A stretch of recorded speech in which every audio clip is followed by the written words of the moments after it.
엘리엇 부부는 아기를 갖기 위해 무척이나 노력했다. 엘리엇 부인이 견딜 수만 있다면 그들은 언제든 시도했다. 보스턴에서 결혼식을 올린 뒤에도, 배를 타고 유럽으로 건너갈 때도. 엘리엇 부인이 너무 심하게 멀미를 해서 배에서는 그다지 자주 시도하지는 못했다. 그녀는 미국 남부 출신으로 모든 남부 여자들이 그렇듯 그녀 역시 바다에서 너무 빨리 멀미를 일으켰다. 그녀는 밤중에만 돌아다녔고 아침이면 지나치게 일찍 일어났다. 배에 탄 많은 사람들은 그녀를 엘리엇의 어머니로 여겼고, 그들이 결혼한 사이임을 아는 사람들은 그녀가 아기를 가졌을 거라고 믿었다. 그녀의 나이는 40살이었는데 여행을 시작하면서 갑자기 폭삭 늙어버렸다. 엘리엇이 그녀가 운영하는 찻집에 드나들게 된 오래전부터 그들은 서로 아는 사이였다. 그러던 어느 날 저녁, 그가 그녀에게 키스를 하면서 둘은 여러 주에 걸쳐 잠자리를 같이 했고 결국 결혼까지 하게 되었다. 그때만 해도 그녀는 무척이나 젊어 보여 전혀 제 나이로 보이지 않았었다. 결혼 당시 허버트 엘리엇은 하버드 대학 법학과 대학원에 재학하고 있었다. 그리고 연간 1만 달러를 버는 시인이었다. 그는 아주 긴 시를 아주 빠르게 썼다. 그는 25살이었지만 엘리엇 부인을 사귀기 전까지는 여자와 잠자리를 해본 적이 없었다. 자신이 아내가 될 사람에게 순결을 기대하듯 자신 역시 순결을 지키고 싶었던 것이다. 그것이 올바른 삶이라고 자신에게 되뇌었다.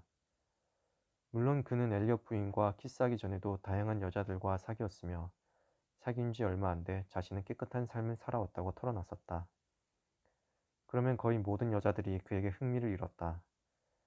그는 여자들이 시궁창처럼 산 게 뻔한 남자들과 약혼하고 결혼하는 것을 보고 충격과 공포에 휩싸이곤 했었다. 한 번은 아는 여자에게 대학 시절 불량배로 지냈으며 좋지 않은 사건에 연루된 것이 거의 확실한 남자에 대해 경고를 하기도 했었다. 엘리엇 부인의 이름은 코닐리아였다. 그녀는 남부에서 지낼 때는 가족들이 자신을 칼루티나라는 애칭으로 불렀다고 말해주었다. 그가 결혼한 후 코닐리아를 집으로 데려가자 그의 어머니는 눈물을 흘렸지만 그들이 외국에서 살 예정이라고 하자 무척이나 반가워했다. 그가 그녀를 위해 어떻게 순결을 지켜왔는지를 얘기하자 코닐리아는 그를 와락 끌어안으며 말했다. 내 귀여운 소년. 코닐리아 역시 순결한 여자였다. 그렇게 다시 키스해줘요. 허버트는 그게 언젠가 친구한테 들은 키스 방법이라고 설명했다. 그 외에도 그는 다양한 방법을 실험하며 기뻐했고 두 사람 모두 가능한 한 많은 방법을 개발해 나갔다. 가끔 오랜 시간 키스하고 있을 때면 코닐리아는 자신을 위해 순결을 지켜온 얘기를 다시 해달라고 조르곤 했다. 그 얘기를 들을 때마다 그녀는 늘 다시 기쁨에 겨워 어쩔 줄 몰라 했다. 허버트는 처음에는 그녀와 결혼할 생각이 없었다. 그런 식으로 그녀를 생각해 본 적이 없었다. 그녀는 그저 좋은 친구였다. 그러던 어느 날 그녀의 여자친구가 찻집을 대신 봐주고 있을 때 그들은 가게 뒤편 조그만 방에서 축음기를 틀어놓고 춤을 추었다. 그리고 그녀가 그의 눈을 올려다보자 그는 그녀에게 키스를 하게 되었다. 그녀와 결혼하겠다고 결심한 게 언제였는지는 기억할 수 없지만 어쨌거나 그녀와 결혼하게 되었다.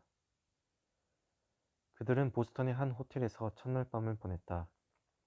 둘 다 실망했지만 코닐리아는 결국 잠에 빠져들었다. 잠을 이룰 수 없었던 허버트는 신혼여행을 위해 새로 마련한 모직 목욕 가운을 입은 채 몇 번이나 방을 나와 복도를 왔다 갔다 했다. 그러다가 객실 문 앞마다 놓여있는 크고 작은 두 켤레의 구두를 보게 되었다. 그 장면에 가슴이 뛰어 그는 황급히 방으로 돌아왔지만 코닐리아는 깊이 잠들어 있었다. 그는 그녀를 깨우고 싶지 않았다. 그래서 평정심을 되찾고는 평화롭게 잠이 들었다.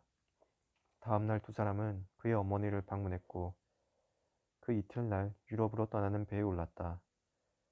그들은 아기를 갖기 위한 시도를 했다. 두 사람 다 그 무엇보다 아기를 원했기 때문이었다. 하지만 코닐리아는 자주 관계를 가질 수 있는 상태가 아니었다. 그들은 프랑스 서북부 셰르부르에서 하선해 파리로 갔다. 파리에서도 아기를 가지려고 노력했다. 그들이 다음 행선지로 정한 곳은 함께 배를 타고 왔던 많은 사람들이 가 있고 대학 여름 학기도 개설되는 프랑스 중동부의 디종이었다. 막상 그곳에 도착하고 보니 딱히 할 일이 없었다. 하지만 허버트는 엄청난 양의 시를 썼고 코닐리아가 그것을 타이핑했다.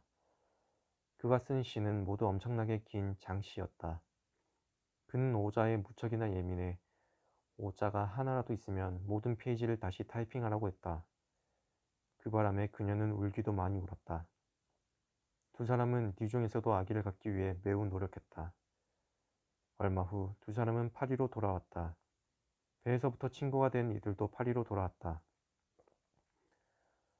하버드나 컬럼비아 혹은 오베시 대학을 졸업한 그들은 모두 디종에 실증이 나 있었지만 어쨌거나 이제 코트도르의 디종 대학에서 공부했다고 말할 수 있었다.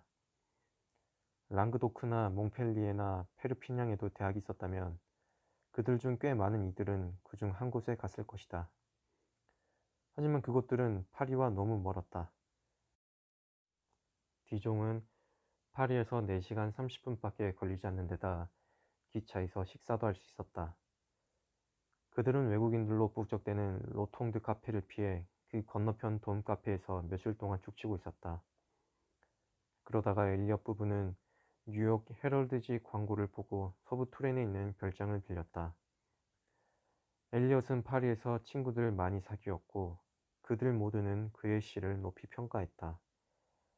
엘리엇 부인은 남편에게 보스턴에 편지를 보내 예전에 자기 찻집에서 일했던 여자친구를 불러오자고 했다. 친구가 온 뒤로 엘리엇 부인은 훨씬 밝아졌고 때때로 기쁘면 눈물을 흘리기도 했다. 친구는 코닐리아보다 몇 살 더 연상이었는데 코닐리아를 자기라고 불렀다. 그녀 역시 아주 유서 깊은 남부 가문의 여자였다. 그들 셋은 엘리엇을 허비라고 부르는 여러 친구들과 함께 토렌의 별장으로 내려갔다. 그곳의 매우 평평한 땅과 무더운 날씨는 캔자스와 무척이나 비슷했다. 엘리엇은 거의 책 한 권 분량의 시를 갖고 있었고 미리 수표를 보낸 출판사와 계약을 맺어 보스턴에서 시집을 출간하기로 했다. 오래지 않아 친구들은 하나둘 파리로 돌아가기 시작했다. 토렌이 처음에 비해 마음에 들지 않았던 것이다.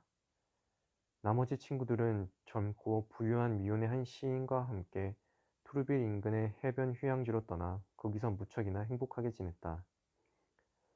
엘리엇은 그 별장을 여름 내내 빌렸기에 계속 투렌에서 지낼 수밖에 없었다. 그와 엘리엇 부인은 크고 더운 침실에 넓고 딱딱한 침대에서 아기를 가지기 위해 열심히 관계를 가졌다.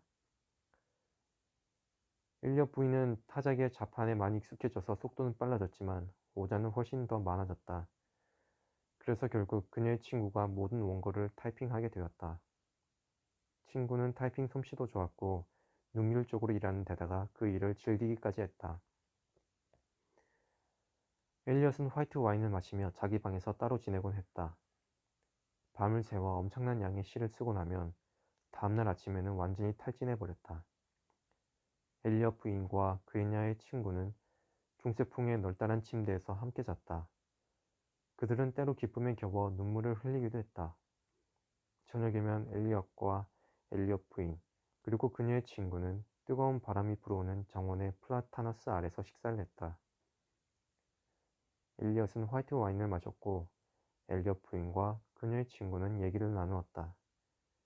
그들은 모두 무척이나 행복했다.